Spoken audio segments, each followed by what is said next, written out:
yang dia terima itu dia akan diuji, mungkin dia akan diremehkan, dibuat malu di hadapan semua orang.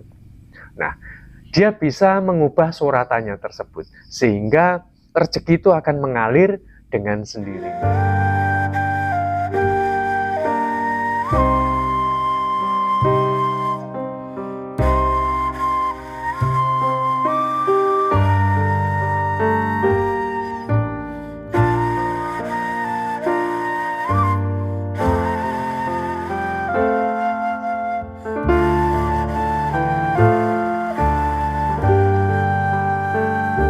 Untuk mempersingkat waktu, mengingat banyak sekali pertanyaan dari kolom komentar mengenai rezeki weton Kamis Pon yang dinilai sangat sulit ya.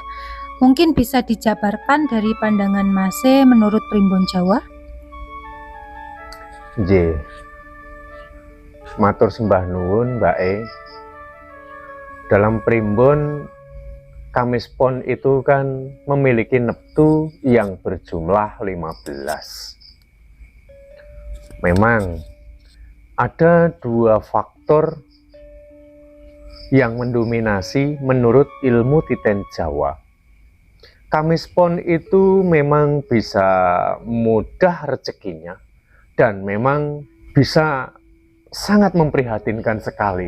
Ada dua faktor ya, karena apakah orang yang berkelahiran pada weton tersebut terlahir dari terahnya atau silsilahnya orang kaya, ataukah dia terlahir dari orang yang menengah ke bawah. Jadi sebaiknya, hendaknya Kamis Pon yang terlahir dari orang mampu sebaiknya berhati-hati, karena Anda sedang diuji oleh Tuhan Sang Semesta dengan kelebihan yang kamu miliki. Dan untuk yang kelas menengah yang dirasa sulit, memang seperti itulah ujian yang harus dihadapi. Dan perlu kita ulas secara cermat nggih Mbak E. Dari pangarasan, weton Kamis Pon untuk 2024 ini masuk di dalam sebuah lakuning srengenge.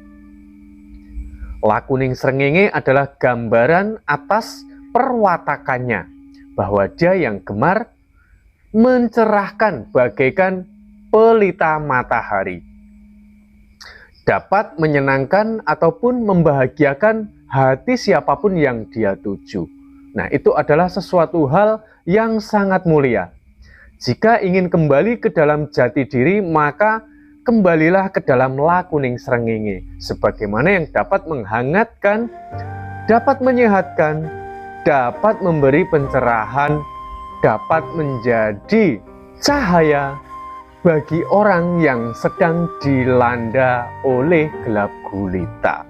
Dalam arti kata, kesusahan, maka kamu harus menjadi cahaya. Dari sisi pangarasan. Lalu kita kupas dari Poncosudhonya adalah masuk di dalam sebuah satrio wirang. Satrio sebagaimana yang sudah sering kali saya sebutkan. Satrio, dia memang seorang kesatria yang memiliki kebijaksanaan, keberanian, ketulusan dan sebagainya. Namun atas dasar kebaikan yang ia miliki, justru akan mendapatkan perlakuan yang dapat memalukan dirinya atau membuat malu dirinya. Seorang kesatria namun akan mendapat perlakuan yang dapat membuat dirinya malu. Jika seorang kesatria dia penuh dengan ketulusan, maka dia harus mengerti dengan adanya sebuah kedewasaan dalam berketuhanan. Yang jadi masalah adalah bagaimana caranya satrio wirang agar dapat menjadi satrio sejati.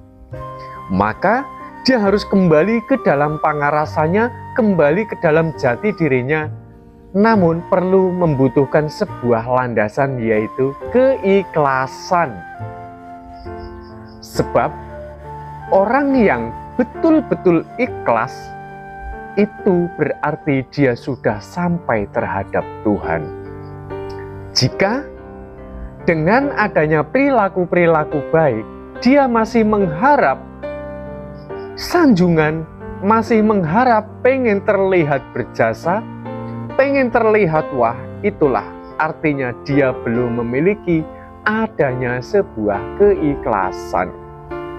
Karena dari apa yang dia tanam, dia masih ingin mengharap pamrih. Kuncinya yaitu adalah kembali ke dalam jati diri. Melakukan hal kebaikan yang dilandasi dengan adanya sebuah keikhlasan. Dengan begitu, maka Satrio Wirang akan berubah menjadi seorang Satrio sejati. Satrio sejati yang memiliki sebuah wibawa yang tinggi, memiliki adanya sebuah kemuliaan. Mulia di hadapan seluruh makhluk, mulia pula di hadapan Tuhan, akan sampai juga terhadap satu ketenangan dan kebahagiaan. Nggih, ngenten niku Mbak. Jadi ini yang saya tangkap untuk solusi dari weton kelahiran Kamis Pon ini, dia harus kembali ke dalam jati dirinya sendiri. Nah, dalam pangarasannya itu adalah lakuning srengenge nggih Mas. Nggih, leres. Dia harus menyinari untuk seseorang yang dilanda kegelapan. Nggih, kesusahan. Harus dengan adanya sebuah keikhlasan, betul-betul ikhlas dia hanya mengharap ridho dari Tuhan Sang Semesta, dia menolong sesamanya. Yang dia terima itu dia akan diuji, mungkin dia akan diremehkan, dibuat malu di hadapan semua orang. Nah, dia bisa mengubah suratannya tersebut, sehingga rezeki itu akan mengalir dengan sendirinya. Wah, sangat simpel dan sederhana sekali ya, tetapi sangat berat menjalankannya, karena itu kaitannya langsung dengan Tuhan Yang Maha Esa. Nggih, leres. Karena Tuhan itu lebih mengetahui isi hati seseorang, Mbak. Mungkin ada tips bagaimana caranya supaya sampai kepada keikhlasan yang dimaksud. Gimana itu caranya? Nggih. Ada satu hal seseorang agar dapat sampai terhadap keikhlasannya. Dan ini tidak disebut dimanapun. Pengetahuan ini saya dapat secara langsung. Agar seseorang mencapai terhadap satu keikhlasan, maka harus meyakini bahwa Tuhan adalah Maha Adil segalanya. Berpegang terhadap satu prinsip tersebut, maka keikhlasan dapat tercipta. Karena apa? Bila mana kita melakukan segala sesuatu yang dipandang adalah Tuhan, dan Tuhan menjadi prinsip hidup kita, kita ingat selalu bahwa Tuhan adalah Maha Adil. Mau tidak mau, maka keikhlasan itu akan ada pada sanubari kita secara otomatis.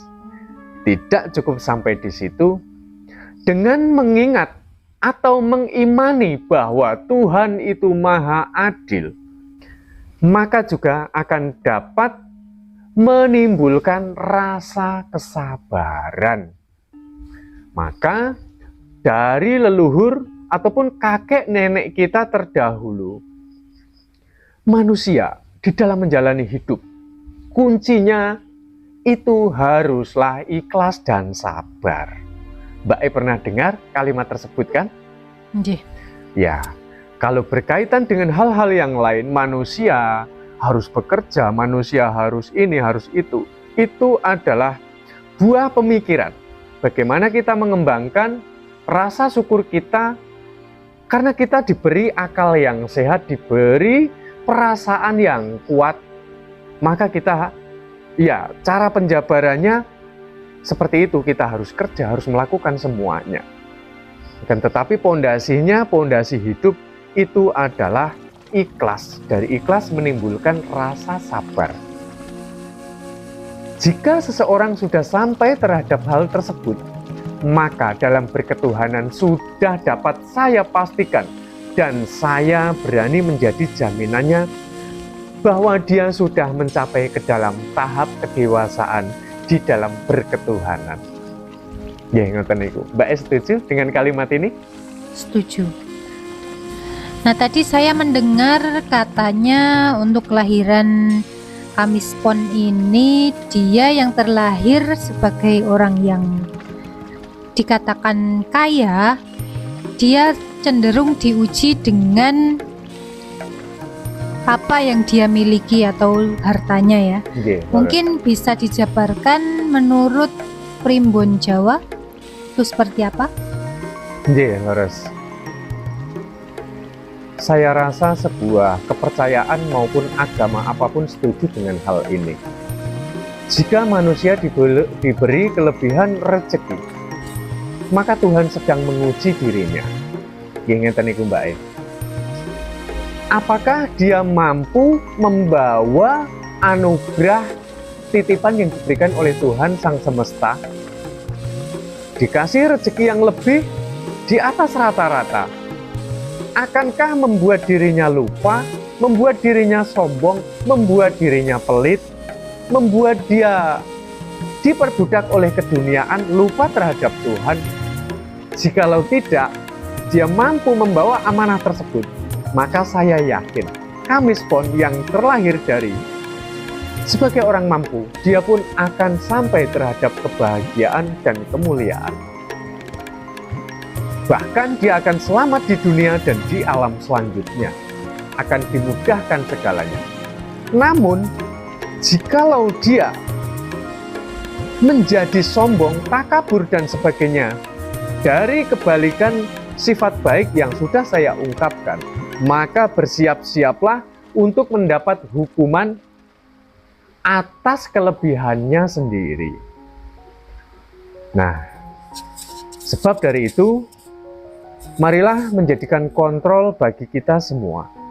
Jikalau kita diamanahi satu kelebihan oleh Tuhan Sang Semesta, maka kita harus dapat menjalankan amanah itu sebaik mungkin dengan landasan, yaitu adalah terhadap nilai-nilai suatu penghambaan.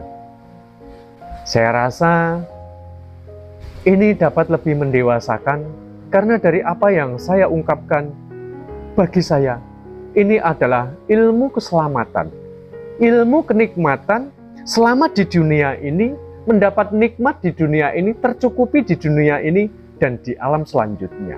Ngenten niku Mbak E. Semoga buat para sahabat yang kesulitan dalam mencari rezeki segera dipermudah ya. Dan buat sahabat yang sudah memiliki rezeki yang tergolong cukup atau bahkan berlebih, semoga pandai-pandai dalam memanfaatkannya. Jangan sampai itu malah menjadi bumerang ya buat diri sendiri. Dan semoga video ini bermanfaat buat sahabat semua. Matur suwun.